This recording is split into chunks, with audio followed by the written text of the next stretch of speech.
So René, a very stimulating opening session. You delivered the keynote and you spoke about winds of change. Yeah, I think we are all going through our transformation in the industry. It is clear that a lot of things will change inherently as oil prices starts to actually balance out. They are in a more healthy environment already if you consider all the cost reductions that has happened over the last 4 or 5 years. So I think we will go back to a more constructive oil environment. But I also believe to continue being relevant in the industry, we must transform. I do not believe that we will see the big surge in CapEx spend undisciplined. I think it will be disciplined. I think they will demand much more from us as a service provider, and we need to embrace all the opportunities that comes with that, including enhancing our cost perspective. And one of the biggest enablers of that is digitalization that I spoke about earlier. It's really a time, in your words, to listen to the CFOs and not your sailor's heart.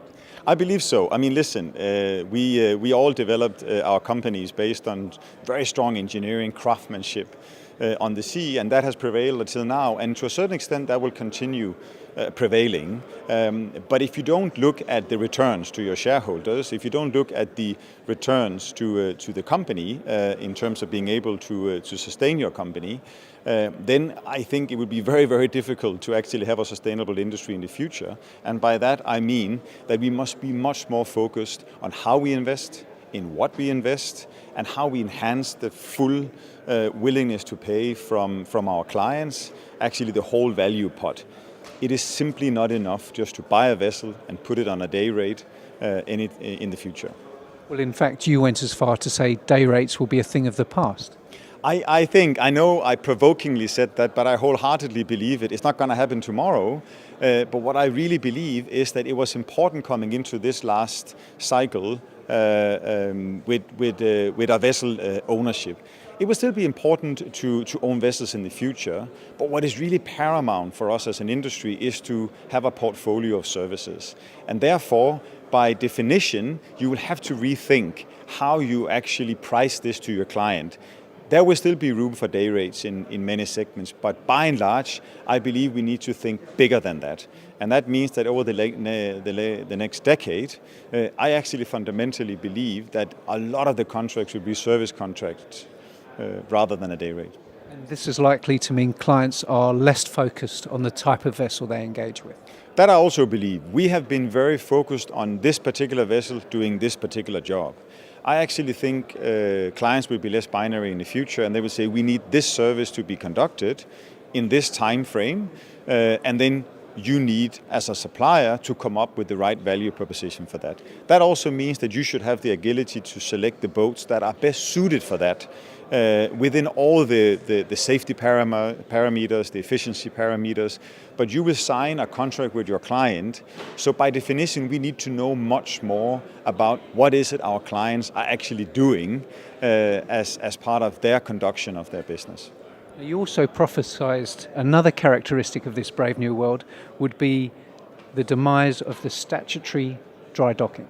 I do believe so, and see, we are in a world where everything is right at the fingertips of your hand, and so if you don't embrace that wholeheartedly in your organization, in terms of the digitization aspects I spoke about, then I think you will be a thing of the past.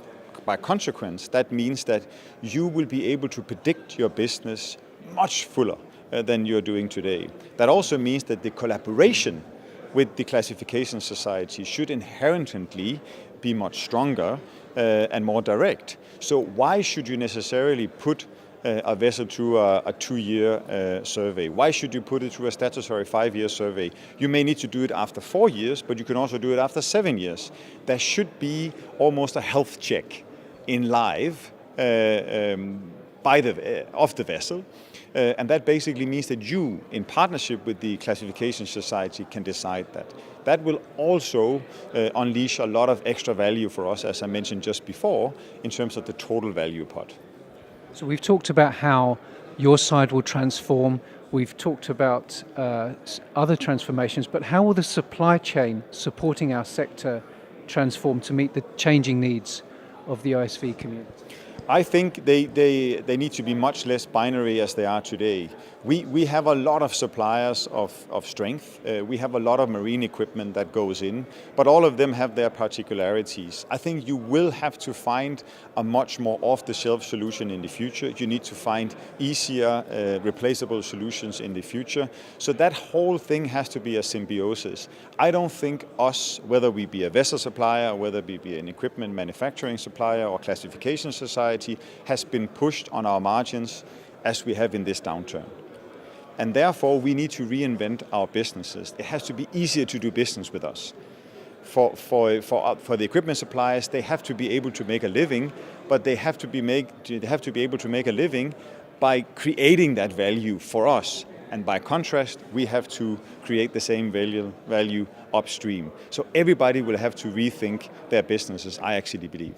You actually gave a couple of examples of such collaborations involving your company. Yeah, so we are having a keen collaboration with the General Electric on monitors on board our ships. We have a collaboration with fuel tracking, with Caterpillar, where we are actually data mining. So instead of reacting to a situation on board a ship, we can actually proactively react and by having these collaborations. So with General Electric, we have 15 to 20 monitors in real time just in the whole fuel compartment and the lube oil compartment. So what does that give us? It tells us the density of the lubes, the water in the lubes, the metal particle in the lubes, which actually tells us if this starts to increase any of these numbers, or if the heat starts to increase, maybe predictively there is an issue coming. And we can solve it instead of having 1-2 days off, which is costly, both for us as a vessel owner, but it's also costly for the client. They expect us to be there. So that is a huge importance for us in the future. So the Internet of Things is something that is not a future element for us. It is something that the entire organization embraces. Isn't it the case, though, that for all this change, some things remain the same, and when it comes to money and financing, it's near impossible to raise it unless you're one of the more established candidates out there? It's very true, and so it should be. If you look at the balance sheets across the industry, we have all been pressed. The values of our ships have all gone down, and I mentioned all the 30% of the total fleet in layup. It's a catastrophe for an industry. At the same time, it's a wake-up call. I think it's a wake-up call for the financial ecosystem, where cost of capital has been low, demands for operators has been equally low, and the wish to build ships has been very, very high. So now reality dawns, and we all have to reset our business. I think there is a time for vessel financing in the future. It has to be a collaborative effect. And I think you will find that the financial ecosystem and the vessel owners and the shipyards will work much closer to a sustainable future than they do today. Boom and bust simply is not sustainable. So you talk about boom and bust not being sustainable. You talk about a wake-up call. Does that mean that this will be the year where we see less companies and less tonnage? I think we need consolidation. I think we need to see a lot of the vessels that are above 25 years old simply not coming back to the market. That has to happen. People have to be sensible about their own margins in the future. It may mean that 1 or 2 years will still be tough, but then we should have a sustainable future ahead of all of us. So my plea to the audience is that ensure that the CFO is sitting at the table when you make all those decisions, not only the people who have the sailor's heart. And I will continue with that plea. You mentioned the audience. It's the final question. We are at the beginning of day one. How would you characterize the vibe? I think it's great, and I think there was a lot of very good questions. I think the analyst gave a quite constructive view on the future. I thought the offshore wind industry was very interesting, and it's interesting to see how that is propelling also away from North Europe, where basically the cradle of the offshore wind industry was. So I think we all have reasons to be positive on the future. But I also think that we all have reasons not just to think that the good old days will come back by automation. René, thank you very much indeed. Thank you so much.